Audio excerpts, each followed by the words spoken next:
elemento arcilloso, gaseoso dentro del seno paranasal, que se pueda detectar las hifas micóticas, la inflamación crónica de la mucosa nasosinusal y sobre todo que no exista la presencia de la mucina alérgica, porque esto ya tendríamos que pensar en otro diagnóstico, la ausencia de lo que es la invasión hacia los vasos sanguíneos, pues pensaríamos en otro tipo de patología como es la tipo fúngica invasiva. En cuanto a tratamiento, la bola fúngica realmente no existe tratamiento clínico que pueda curar esta patología. El tratamiento es quirúrgico específicamente y va a ser bajo la extirpación completa de ese contenido micótico que está dentro del seno. Lo podemos realizar mediante un abordaje externo o endoscópico o combinado. Y luego de esto, posterior, pues una irrigación continua del seno paranasal para que no queden restos de este tipo de hongo. La recurrencia es inferior al 5% y la mejora, la calidad de la vida de estos pacientes hasta en un 80%. Nosotros hicimos un estudio, el estudio se realizó con el objetivo de demostrar o describir nuestra experiencia sobre el tratamiento quirúrgico de la bola fúngica, analizando principalmente las características sociodemográficas, imagenológicas y clínicas, haciendo una comparativa con otros estudios también realizados en otros países. En nuestro método analizamos retrospectivamente 38 pacientes con rinosinusitis fúngica por bola fúngica, sometidos a cirugía, o sea, ya operados, ya sea combinada o mediante solamente cirugía endoscópica en la unidad de otorrinolaringología del Hospital Teodoro Maldonado Carbo de aquí Guayaquil entre los años 2005 y 2019. Se registraron características demográficas, presentaciones clínicas, localización, enfermedades por hallazgos imagenológicos, el tratamiento que utilizamos y la evolución de este paciente después de la cirugía. Todos los pacientes fueron estudiados preparatoriamente mediante una tomografía, o sea que tenemos una revelación imagenológica que nos hizo llegar a pensar o a programar quirúrgicamente, y asimismo también hicimos endoscopía y biopsia posterior a la cirugía. En los resultados, pues vimos que la edad media de estos pacientes fue 46.18 con una mediana de 49 años, que la mujer se presentó en 66% en una relación 2:1 en relación con el hombre. En cuanto a los síntomas, el síntoma que más referían los pacientes en la historia clínica fue la obstrucción nasal, en un 35% de los casos, seguido de descarga nasal. La localización, tuvimos 38 pacientes, de los cuales 30 fueron en el seno maxilar y 8 casos que fueron en el efenoides, lo cual, pues obviamente, el tratamiento de elección en los senos maxilar fue la antrostomía maxilar con o sin cover loop, y lo que sí se hizo fue una antrostomía media ampliada. Y en las pacientes con sinusitis efenoidal fúngica, pues se hizo la efenoidectomía. En cuanto a los hallazgos tomográficos según su localización, entonces podemos ver que en los pacientes que tuvieron localización maxilar, el 70%, que es bastante alto, tuvieron calcificaciones, o sea, se vio ese cielo estrellado dentro de ese seno maxilar que nos llegó a ese diagnóstico, y una esclerosis, aumento de óseo, en un 43%, ninguno tuvo erosión ósea. Y en el seno efenoidal, el 100% tuvo esclerosis y solo el 37% hubo algún tipo de calcificación. Aquí podemos observar, por el tiempo, algunas imágenes tomográficas. Este es un paciente con una sinusitis efenoidal izquierda, podemos ver tanto el corte axial, lateral como coronal, la presencia de la esclerosis, el engrosamiento, el aumento de ese hueso a nivel de las paredes efenoidales y la ocupación del seno efenoidal.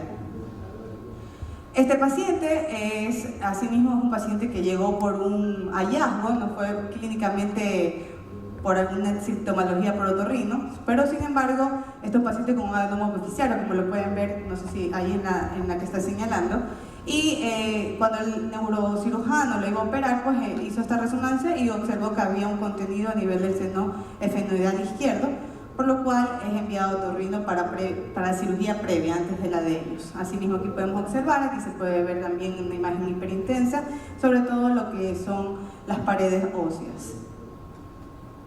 Este es otro caso, es una bola fúngica maxilar derecha, podemos observar el contenido, la opacidad, no es total, pero se puede ver que tiene muchas microcalcificaciones, incluso como tabicaciones dentro de esa opacidad.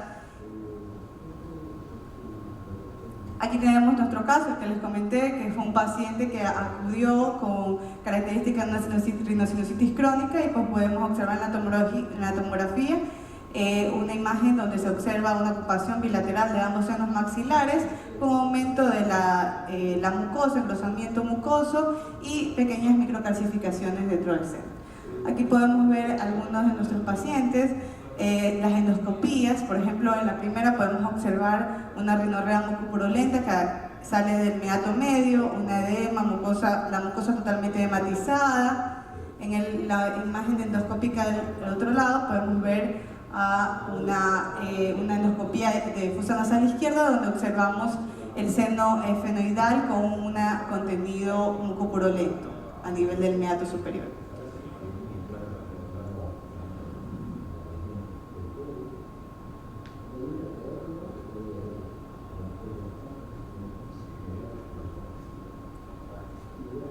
En el mismo caso tenemos a los pacientes postquirúrgicos después de cirugías. Aquí está después de la esfenectomía derecha.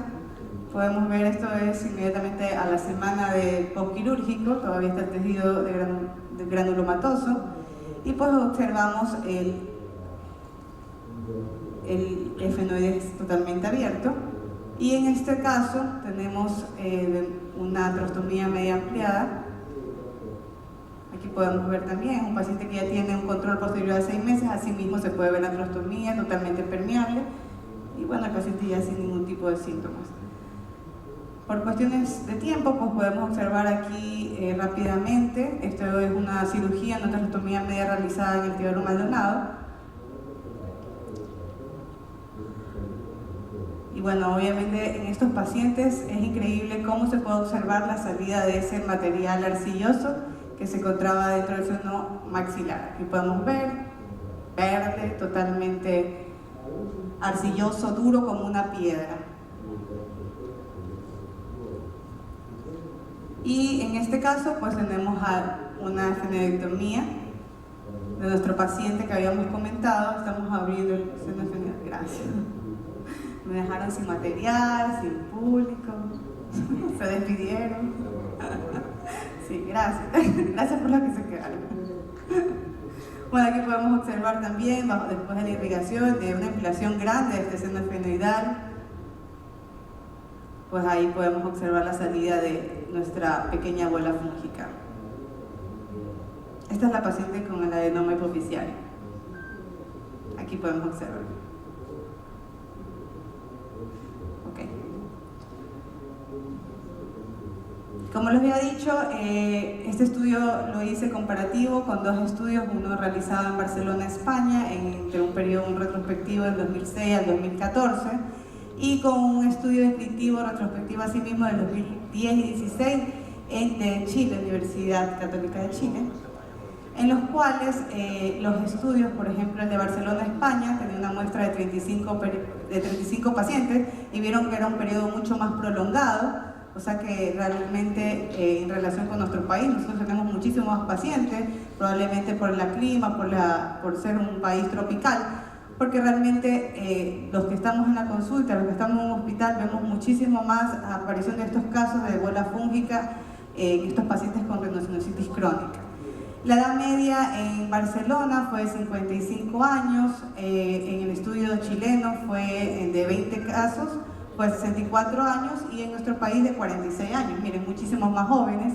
La relación pues en todos los estudios fue mayormente en mujeres que en hombres. La localización fue también mayormente en el seno maxilar en los 3 estudios, y seguido asimismo del seno esfenoidal. Y la clínica pues fue la obstrucción nasal, en el caso de Chile el dolor facial, y en el caso de nuestro estudio obstrucción nasal más descarga posterior. En conclusión, la bola fúngica es una presentación más habitual o típica de los pacientes inmunocompetentes de todas las rinosinusitis fúngicas. Sus manifestaciones clínicas son muy inespecíficas, por lo cual a veces nos demoramos mucho en llegar al diagnóstico, pero sin embargo, con una buena clínica, tomografía y endoscopía, vamos a encontrar un resultado y podemos llegar rápidamente a darle alternativas a nuestros pacientes.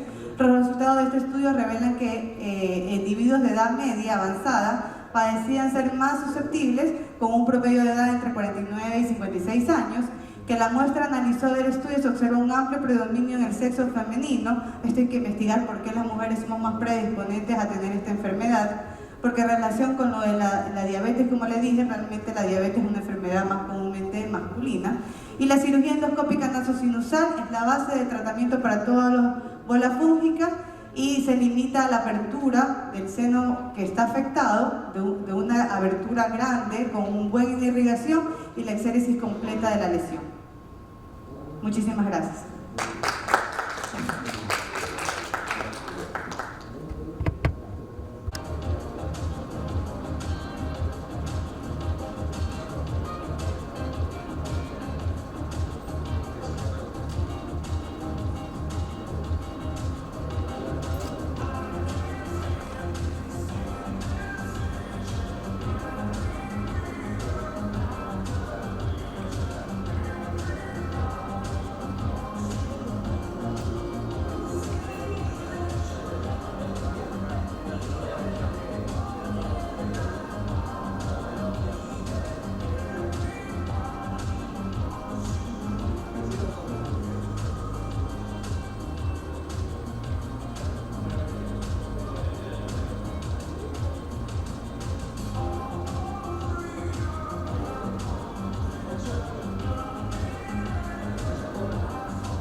Del seno frontal.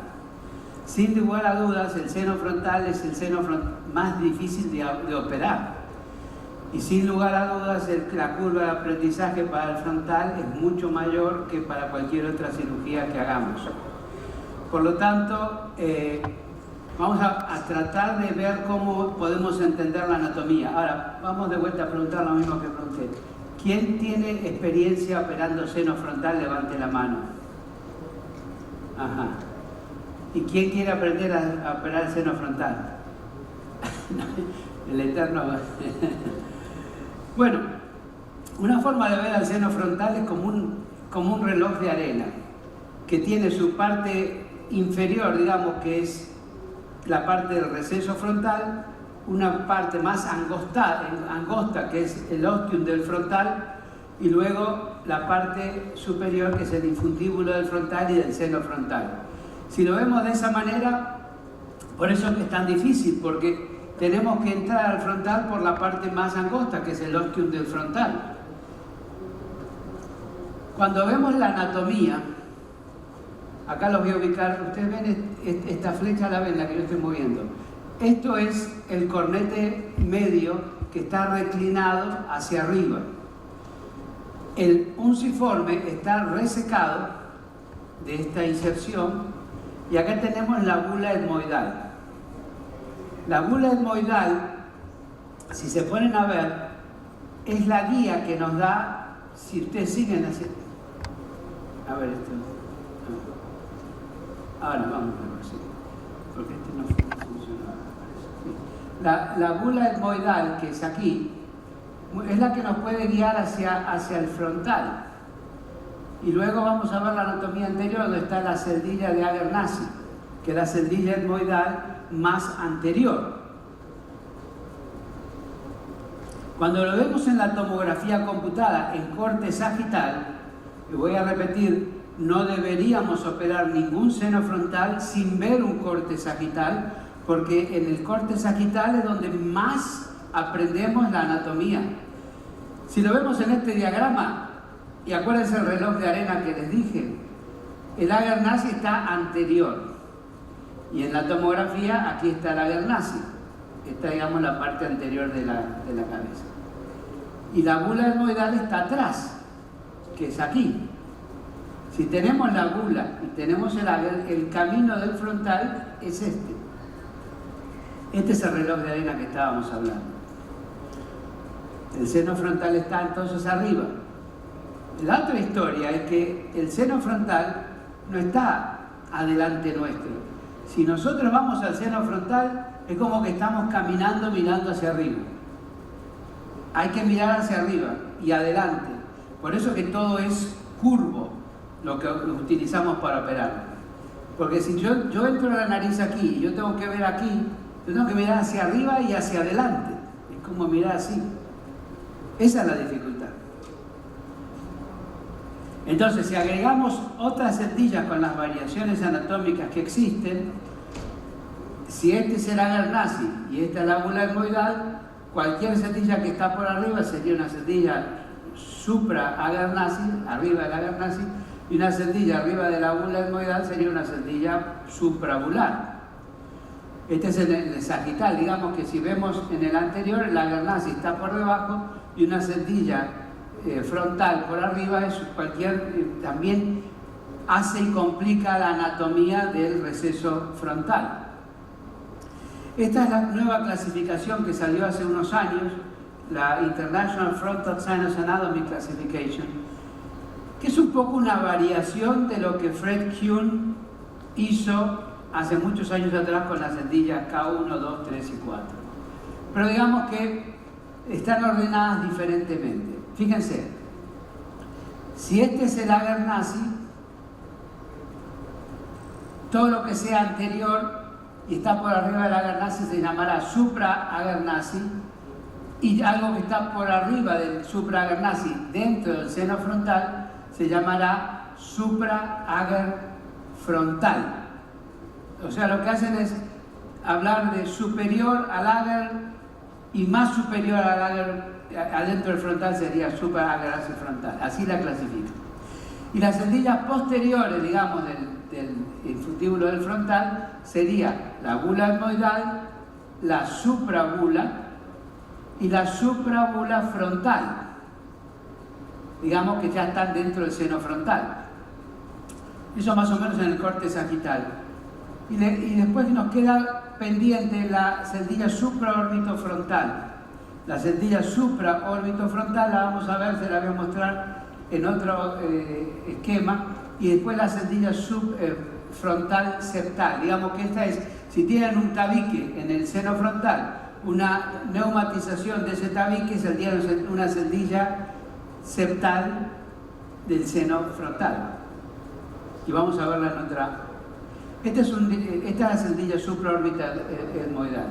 Fíjense, si este es el frontal, la supraorbital etmoidal está más lateral y más posterior. Ahora vamos a ver esta tomografía en 3D, ¿dónde está ubicado? Fíjense, si este es el frontal, en azul, el verde es la supraorbital etmoidal y esta es la intercepto frontal. Esta está en el tabique del septo frontal. Pero fíjense que está posterior y lateral. Y cuando iluminamos, el frontal se siente muy bien y la supraorbital etmoidal no. Digamos, por transiluminación es menos visible. Entonces, vamos a estudiar un abordaje paso a paso basado en la anatomía, en el grado de enfermedad y en las técnicas quirúrgicas que tenemos disponibles. Entonces tenemos el endoscópico endonasal, que es el primero que hacemos. Luego, si tenemos que entrar al frontal por trefinación, se haría les muestro la técnica de trefinación. Les voy a mostrar algunas técnicas de revisión del seno frontal, las técnicas de draft y el otro modificado.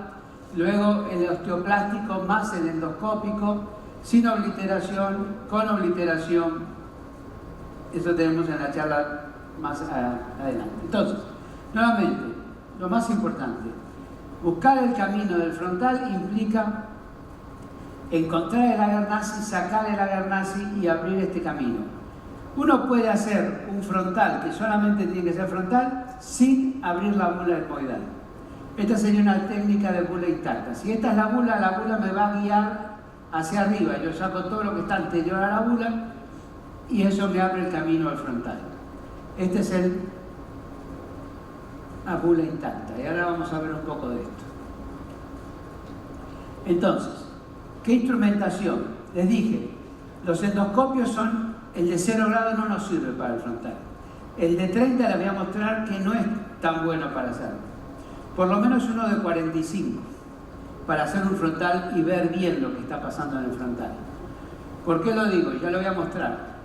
Por ejemplo, si ustedes trabajan con curetas, la cureta la tenemos que ver aquí, hacia adelante y arriba. La cureta me va a sacar el Lager-Nazi, es una buena técnica.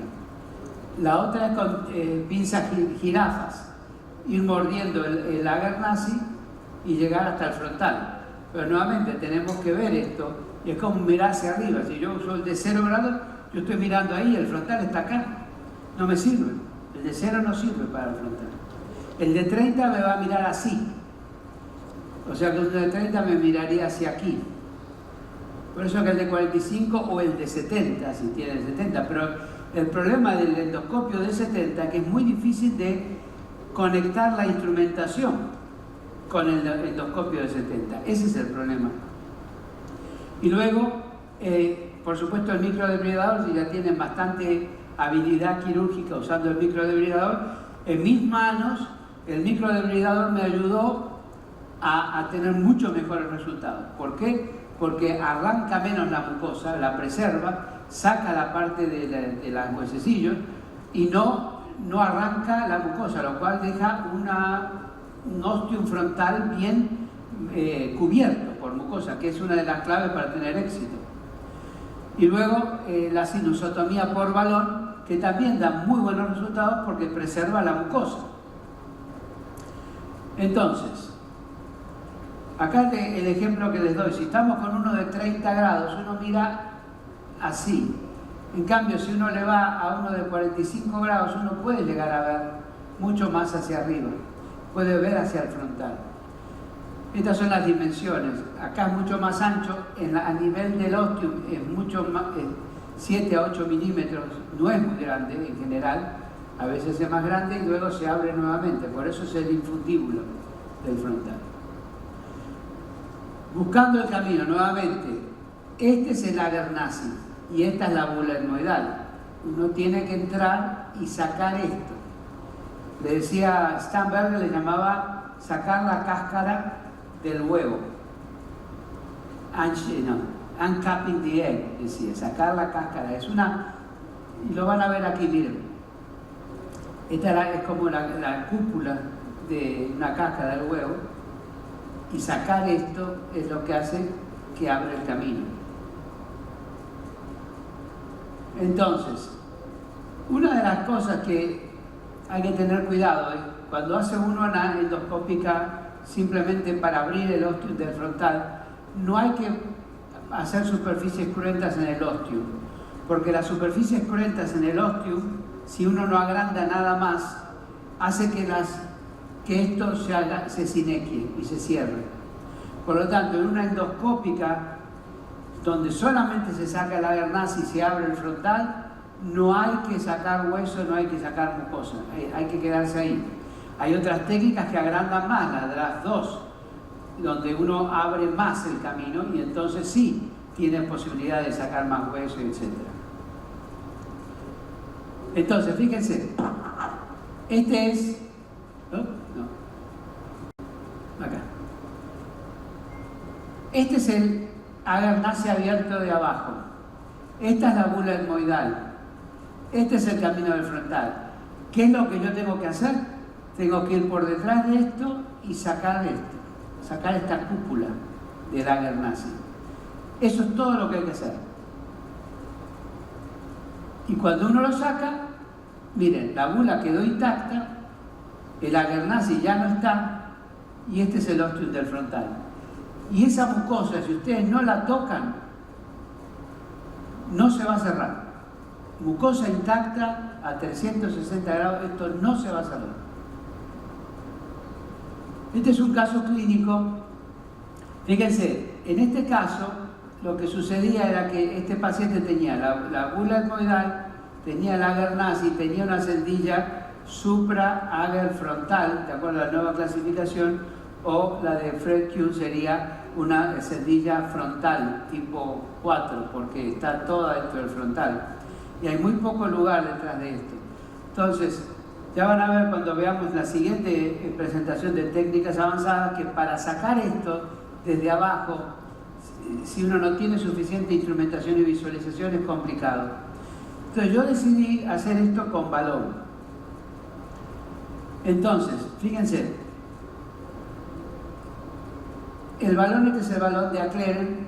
Yo hoy día estoy usando el de Medtronic, pero el de Acleren también es muy bueno. Lo que hace aquí el balón es el alambre que tiene iluminación, se pone, ahí se ve cómo se translumina un frontal, que se lo mostré, no es la cerdilla supraorbital, y yo entro ahí con el balón. Yo sé que estoy en el frontal porque ese alambre ya me mostró que estoy en el frontal. O sea que yo fui por atrás de esa cerdilla supra-ager frontal. Y aquí estoy, digamos, enhebrando el balón por detrás de esa cerdilla. Yo le dije al paciente, yo no estoy seguro que pueda entrar, pero vamos a intentarlo. Esto lo hice en consultorio. No estoy seguro que pueda entrar, pero vamos a ver si esto entra. Y justamente sí entró. Llegó a ir por detrás con el balón desinflado y ahí lo estoy inflando el balón. Y cuando lo inflo, esa cerdilla frontal que estaba ahí se abrió y me abrió el camino. Y fíjense que este balón de Acleren se puede meter bien adentro. Entonces, eso es una técnica. Yo hice un trabajo también multi-institucional donde estábamos comparando la rinosinusitis crónica con balón o con terapia médica exclusivamente. Y claramente cuando vimos los resultados, este es tratamiento médico, diferentes scores versus el tratamiento con balón. Y acá ven cómo el balón estadísticamente significativamente mejor disminuye la sintomatología en los diferentes scores que estábamos estudiando. Uno de ellos es el Chronic Sinusitis Survey, que es este, y luego este es el Rhinosinusitis Disability Index. Al año los pacientes andaban mejor con terapia con balón que con la terapia médica. Y esto es el SNOT 20, ahora usamos el SNOT 22, pero el SNOT 20 también estadísticamente significativa, mejor que los pacientes que fueron manejados con tratamiento médico. En general, cuando uno hace una buena técnica por balón, el 91% de los frontales quedan abiertos, mientras que el maxilar un 93% y el esfenoide es un 86%. Es una buena técnica y es parte del armamentario, no es la única técnica, es un instrumento más que si lo tienen. Acá usan balones. Sí, acá usan balones. No hay balones. Ok. Bueno, pero es una buena técnica. Si es que los traen, es una buena forma de hacer esto. Esta es una técnica de bula intacta. Esto es técnica tradicional, pero lo que quiero mostrarles, ¿se acuerdan que les mostré? Si usted deja la bula intacta, fíjense, la bula queda intacta. Yo lo que tengo que hacer es sacar, aparte del unciforme, detrás del unciforme y superior está el ager nazi, ahí estamos entrando en el ager nazi. Y fíjense que ahí está, yo entro en el ager nazi, pero a la bula no la toco. Esto es patología frontal exclusiva. Entonces, uno va sacando el tejido inflamatorio, va sacando, uncapping the egg, y este es el camino al frontal. Por supuesto, esto hay que limpiarlo más, pero preservando la mucosa. Miren, ahí está el frontal. Este es el frontal. Y esta es la mucosa preservada. Si hay alguna esquirla de hueso, es bueno sacarla. Pero con cuidado de no arrancar mucosa. Si ustedes dejan la mucosa intacta, este frontal no se les va a cerrar. Ese es el secreto de frontal. Técnica de bula intacta, excelente para tratar pacientes que solamente tienen patología frontal y no tienen patología etmoidal, anterior y posterior. Esta es una técnica similar donde se hace también con el microdebridador. Fíjense, un ostium bastante angosto, que esos son los que se tienden a cerrar. Y lo importante aquí es que sacar el ager nasi y abrir el camino. Fíjense, este es el ager nasi y esta es la cerdilla supraocular. El camino es este, en el sagital. Por supuesto, y miren, ahí está el ager nasi y acá está el moco que está saliendo. Me quedé sin pila. Ahí está. Acá está el moco que está saliendo en la intersección entre el ager nasi anteriormente y la gula posterior. Cuando uno saca eso, ya está en el frontal. ¿Me va a dar otra? Me estoy quedando. A ver, no, capaz que sí. Bien, ahí está. Eso es lo que hay que hacer. Se abre eso y ya. Sale el moco. Estos son más delicados porque cuanto más angosto es el ostium del frontal, más chances tienen de cerrarse. Pero esa es la técnica. Bueno, este es un paciente, te voy a dar un par de ejemplos. Quedan 5 minutos. Bueno, listo. Entonces, este es un paciente de 47 años, cardiólogo, que tenía FES en el 2004, le hicieron una maxilar, un endoscópico de etmoides, una bula, tabique y cornete. Me viene a mí a ver con obstrucción y infecciones recurrentes. Demasiados tratamientos médicos con cultivos, etc. Y esta es la tomografía cuando me viene a ver. Entonces la tomografía muestra que tiene, fíjense, el cornete medio resecado por el cirujano anterior. A mí yo prefiero no sacarlo. Y fíjense, un ostium muy angosto, lleno de tejido inflamatorio. Y esto es como se ve la anatomía. Fíjense, el cornete, este es lo que queda del cornete. La anatomía está totalmente alterada. Ustedes ven el biofilm que tiene este paciente. Y a pesar de haber tenido cirugía bastante agresiva, lo que les decía ayer, el unciforme está intacto. Miren, esto es unciforme. O sea, el unciforme no fue disecado en la cirugía original. Ese paciente tenía patología maxilar residual. Y fíjense, hay que sacar el unciforme, ahí lo estoy sacando con el microdebridador.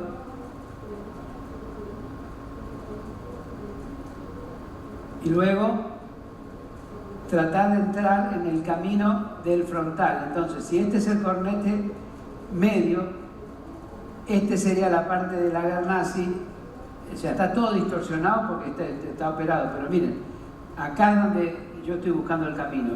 Lo estoy haciendo con punta curva, porque el frontal, si lo haces con el microdebridador, tiene que ser una punta curva. Fíjense el tejido inflamatorio polipoideo que había en el receso frontal y luego en el frontal propio. Entonces yo sigo entrando, había también bastante osteitis, el hueso estaba muy engrosado, y ahí es donde uno tiene que tener cuidado de no meterse en la base del cráneo. Le abrí el frontal y ahí le estoy poniendo un implante de mometasona, se llama el mini propel. Fíjense, el frontal se ve ahí abierto y yo le pongo esto para que baje el tejido inflamatorio, eso se disuelve en 3 semanas. Y así como quedó a la tercera semana, fíjense, había inflamación, a la 4ª semana había menos inflamación y esto es, miren, a la 8ª semana aquí tenía menos inflamación y esto es como se ve al año. Fíjense, el paciente se lavaba con esteroides en la irrigación, pero el tema es que se preserva la mucosa y se le da mucho tratamiento antiinflamatorio hasta que esa inflamación baje. Porque uno lo que tiende a hacer es sacar todo lo que puede y sacar la mucosa. Entonces el hueso desnudo va a ser osteitis y va a cerrarse como hueso. Fíjense, este es el preoperatorio en el coronal y este es el posoperatorio al año. Y este es el preoperatorio sagital y este es el posoperatorio al año. Entonces, claramente es una de las cosas que hay que tener en cuenta, preservación de mucosa. Entonces, en conclusión, y con 1 minuto 30 para charlar si quieren, buscar el camino es encontrar el agar nazi y la bula etmoidal, hacer cirugía de preservación de mucosa, visualizar con endoscopio de 45 grados, se usa instrumentación curva, o sea, si son curetas en J o la pinza jirafa, o si ustedes usan el microvibrador, todo tiene que ser curvo. Y lo digo con este pensamiento: si no quieres que el seno frontal se te vaya a cerrar, a la mucosa del osteo has de preservar. Muchas gracias.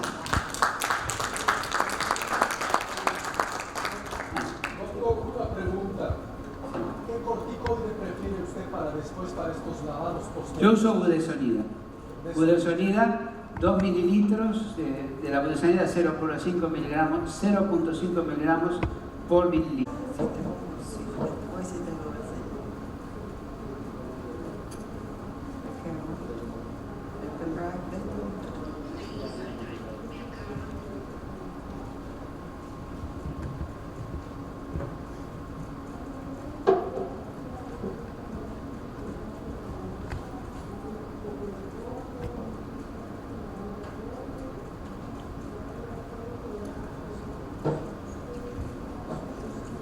Muy buenos días. Gracias por levantarse tan temprano. Nosotros decíamos, bueno, y entonces no importa. O sea, como dice, disfrutamos lo que llamamos el petit comité. Entonces vamos a hablar pues de qué novedades tenemos en la cirugía de atresia de Coana, que es una cirugía que no es la de todos los días, como la cirugía más frecuente como la que presentó el doctor Stolovinsky, porque bueno, este es un paciente que afortunadamente no llega todos los días. Con las atresias de Coana, por supuesto, esta embriología de persistencia del mesodermo, donde atrás hace que esa membrana bucofaringea no se permeabilice, es lo que nos va a dar de que este espacio de las coanas se mantenga cerrado al nacimiento, y como el niño tiene una respiración solamente nasal, entonces bueno, nos están llamando de emergencia a los otorrinos porque ese niñito no puede respirar. Con respecto a la prevalencia, no hay prevalencia de sexo ni de lateralidad, y más frecuente, por suerte, son las unilaterales que las bilaterales. Este fue un trabajo que hicimos ya hace unos años y como vemos no había predominancia tampoco de sexo en este trabajo. Tenemos varios síndromes asociados con atresias de Coana, y siempre estamos buscando, cuando nos llegaban los pacientes al hospital, buscar descartar el famoso síndrome de Charge. Y tenemos también pues estas otras anomalías, pero cuando nosotros hicimos este estudio, encontramos que la mitad de los niñitos no tenían ninguna anomalía asociada. Pero fíjense, el 50% de asociación a anomalías, es importante que se estudien estos muchachitos. Y Charge solamente encontramos al 7%, teníamos en el 7%. Con respecto al antecedente materno, realmente el 80% prácticamente no tenía ningún antecedente materno. Y yo me acuerdo cuando, pues no hace mucho, yo era residente, empezaba en que, bueno, diagnostica, es puramente ósea, es más bien membranosa, como dicen, no matter what. Igual tienen que vas por el mismo camino, quieren tratarlo. Y realmente es muy raro que exista una membranosa sola. ¿Por qué? Porque siempre vas a tener que el hueso se va buscando la parte final como para cerrarse, y ya eso se convierte, aunque esté cerrado finalmente con membrana, se convierte en un problema óseo que tienen que resolver. Luego tenemos que, y vimos, bueno, tal cual, mixtas, un 70%, pero a la hora de la cirugía tienes que hacer lo mismo. Generalmente nosotros los otorrinos que nos están llamando, por supuesto, de neonatal, y nos empieza porque es un niñito que no le pasó la sonda, es un niño que tiene dificultad respiratoria, a veces nos llegaban ya, listo, bueno, háganle una traqueostomía. Y porque hay que bajarle, nosotros tenemos que empezar por trabajar a bajarle la ansiedad al neonatólogo. Y es porque nosotros decimos, bueno, usted busque una cánula con una canulita de mayo, que él baje su lengua, él ventile, le puedes poner una sondita nasogástrica, ese niñito va a responder. Por supuesto están los famosos chupones de Bagover, que se consiguen en algunos lados y en otros no se encuentran. Las unilaterales, evidentemente, a veces pasan desapercibidas y son niñitos que llegan a los 3 y 4 años con un moco espeso unilateral, seco, una goma de chicle, y era porque nadie le había diagnosticado que tenía una atresia adecuada unilateral. Con respecto a que cómo nosotros los vamos a ver cuando nosotros nos llaman, evidentemente lo ideal es hacerle pues la endoscopia al niñito para nosotros poderlo visualizar. Y muchas veces pues bueno, no lo puedes sacar del retén, no le puedes llevar el equipo.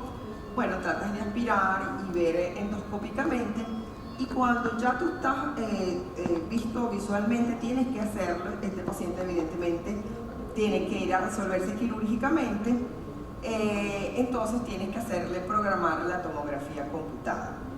Generalmente a veces los neonatólogos, los radiólogos se complican con el niñito porque es muy chiquito y a veces están asociados con otras malformaciones congénitas, entonces le empiezan a dar delay para hacerte la tomografía y tú lo quieres para ayer. Y que para nosotros es muy importante el corte axial, más que a veces te quieren hacer puros coronales y el axial es súper importante. Con respecto a esto, que es lo que a veces dicen, no, mira, si esto tiene una estenosis o no, o es una atresia, y se estaban hablando de estos diámetros, menos de 6 milímetros, y por supuesto lo más importante es que tenga la verificación endoscópica. Con respecto a la parte de cuando buscas operarlo, siempre, y eso todos lo estudiamos, que bueno, la regla de los 10, que tenga 10 semanas de vida, 10 libros y 10 gramos de hemoglobina. Y actualmente lo más importante es que la estabilidad del niño, ¿cómo está?